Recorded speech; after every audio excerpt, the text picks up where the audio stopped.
दिग्गज साहब के छवि में ही एकनाथ शिंदे साहब की छवि ऊंची हुई थी जी। और एकनाथ शिंदे साहब में हम लोग दिग्गज साहब देखे जी। और दिग्गज साहब के पश्चात अगर शिवसेना परिवार को कोई संभाला है तो एकनाथ शिंदे साहब ने संभाला है और एकनाथ शिंदे साहब के नेतृत्व में काम करने का हमें बहुत बड़ा आनंद आ जाता है। नमस्कार, थाने क्रांति परिवार में आपका फिर से स्वागत है और हम मुद्दे की बात में हाजिर हैं एक ऐसी शख्सियत को लेकर जो मेहनत में विश्वास रखते हैं, समाज सेवा में रुचि रखते हैं और राजनीति के धुरंधर माने जाते हैं। यहाँ का समाज, यहाँ का प्रभाग, यहाँ की जनता उन्हें दादा कह के बुलाती है। दादा मतलब अपना बड़ा भाई, बड़ा संरक्षक। तो आइए मुद्दे की बात में चर्चा करते हैं।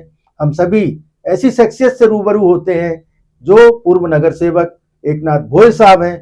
तो दादा आपका स्वागत है मुद्दे की बात में। नमस्कार। तो आपने मुझे यहाँ बुलाया इसके लिए बहुत बहुत आपका भी धन्यवाद मैं करता हूँ। धन्यवाद दादा, आप पहली बार आ रहे हैं हमारे स्टूडियो में और जनता की बेहद मांग थी कि दादा का इंटरव्यू लिया जाए, इसलिए आपको यहाँ बुलाया गया। जरूर तो दादा शुरू करें अपनी चर्चा को। शुरू तो फिलहाल तो महापालिका में चुनाव का माहौल चल रहा है, तो एक सामान्य चर्चा ऐसी शुरू करते हैं कि आज के राजनीतिक माहौल को देखते हुए कैसा लग रहा है आपको?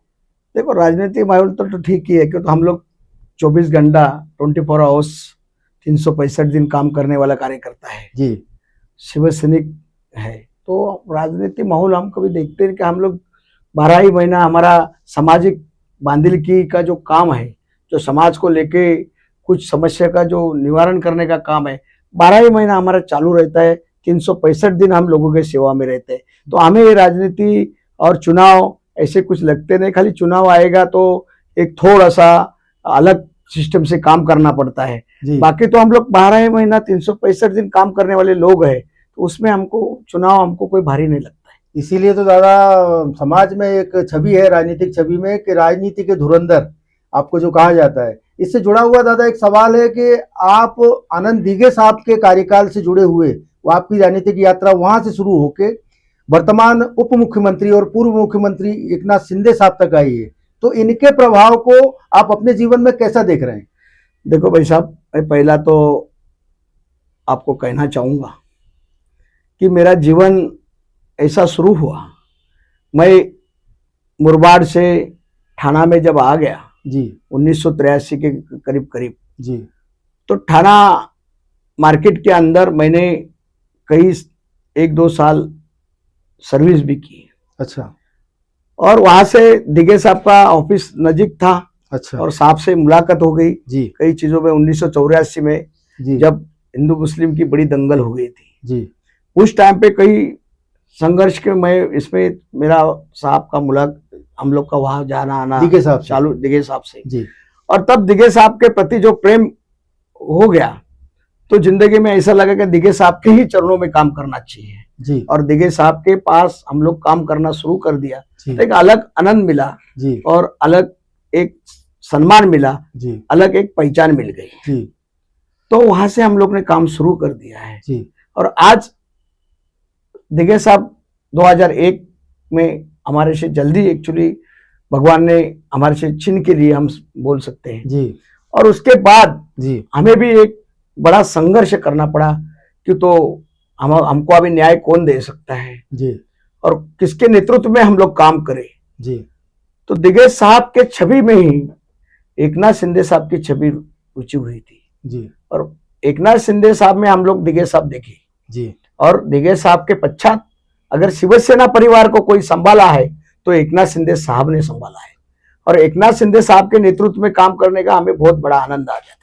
तो आप ऐसा मानते हैं कि दिघे साहब की जो गुरु शिष्य परंपरा वहां से जो शुरू हुई, वो दिघे साहब शिंदे साहब के नेतृत्व में उसको पूरी तरीके से निभाया जा रहा है? जरूर। दिघे साहब के नेतृत्व में हम लोग काम करते थे जी।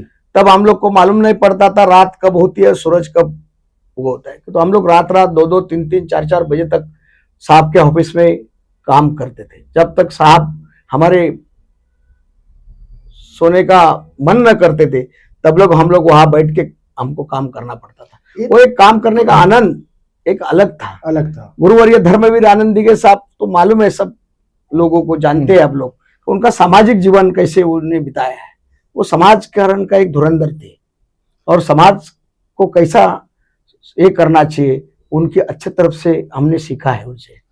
तो दादा मैं चाहूंगा कि दर्शकों को एक चीज का और स्पष्टीकरण दें कि दिघे साहब की कार्य पद्धति और वर्तमान में शिंदे साहब की कार्य पद्धति, इन दोनों में कुछ तो बेसिक अंतर देख रहे होंगे। नहीं, ऐसा कुछ नहीं, मैं तो आपको कह रहा हूँ कि शिंदे साहब भी, हम लोग साथ में दिघे साहब के पास काम करते थे, बिल्कुल। और शिंदे साहब एक पैर आगे चल के वो ये राज्य के सीएम बन गए हैं जी। तो दिघे साहब जब काम करते तो शिंदे साहब के में भी कुछ उन्होंने पारखा होगा जी। करके शिंदे साहब को इतना बड़ा जवाबदारी दिघे साहब जब थे तब एक ठाणे महानगर पालिका का सभागृह नेता जी। उन्हें बनाया। वहां से शिंदे तक पहुंचे। शिंदे साहब को मालूम है, शिंदे साहब के परिवार के ऊपर कोर्ट ने बड़ी मुसीबत आई थी। हाँ। उसमें भी सावरने का काम अगर कोई किया है तो दिघे साहब ने किया। और दिघे साहब ने जब उनको हाथ रख दिया पेट के ऊपर, जब पहले से ही दिघे साहब उनसे प्रेम करते थे कि एक उम्दा कार्यकर्ता साहब के नजरों में कोई छुपा नहीं होता। हाँ। और उस टाइम पे कैसे बोलते ना, 100 पत्थर में एक हीरा चुना जाता है, वैसा साहब ने शिंदे साहब को चुना गया और शिंदे साहब को नेतृत्व दे दिया ठाणे महानगर पालिका का एक सभागृह नेता के रूप से। और फिर वो साहब उभरे और जो साहब ने काम किया पीछे मुड़ के कभी देखा नहीं है शिंदे साहब ने, और ना कभी पीछे मुड़ के देखने की उनकी ये आई। जब आगे चलते गए तो आज ये महाराष्ट्र राज्य के सबसे ऊंची कुर्सी पे सीएम करके, मुख्यमंत्री करके बैठ गए। लोकप्रियता का भी एक नया आयाम उन्हें मिला है। और शिंदे साहब का काम करने का तरीका है जो दिघे साहब का था वो मिलता जुलता है। कोई भी अगर शिंदे साहब के पास भी, दिघे साहब के पास भी पहला आता था, कभी हम लोग शिंदे साहब कभी दिघे साहब भी देखा नहीं है कि वो कौन से जात का है, कौन से धर्म का है, कौन से प्रांत का है, कभी किसी को पूछा नहीं, या कौन से पार्टी में काम करता है ये भी कभी पूछा नहीं गया है। और वैसा ही शिंदे साहब के पास भी आज आम आदमी जाते हैं तो कोई भी पूछा नहीं करते हैं कि तुम कौन से धर्म के हो, कौन से जात के हो, कौन से प्रांत के हो और क्या काम लेके आए हो। जब साहब उनका काम कैसा हो सकता है उसके पीछे वो रहता, तो दिघे साहब की छवि हमको साहब में दिखती है। और आज इसीलिए हम दिघे साहब के बाद अगर किसी को गुरु माना है तो शिंदे साहब को माना है। दिघे साहब की पूरी परंपरा को वो आगे बढ़ाते चले आ रहे हैं। दिघे साहब ने जो जो उपक्रम आज ये ठाणे शहर आम पब्लिक के लिए किया है जी, आम जनता के लिए किया है, उसको आगे लेके चल के वंदनीय बाला साहब के विचार आगे लेके चल के शिंदे साहब चल रहे हैं। वंदनीय बाला साहब ने जो शिंदे साहब के को विचारधारा दी है वो आगे लेके शिवसेना का नाम बड़ा करने का काम शिंदे साहब के माध्यम से हो रहा है। हम उनके नेतृत्व में काम करते हैं, ये हमारा परम भाग्य हम समझते हैं। दादा आपने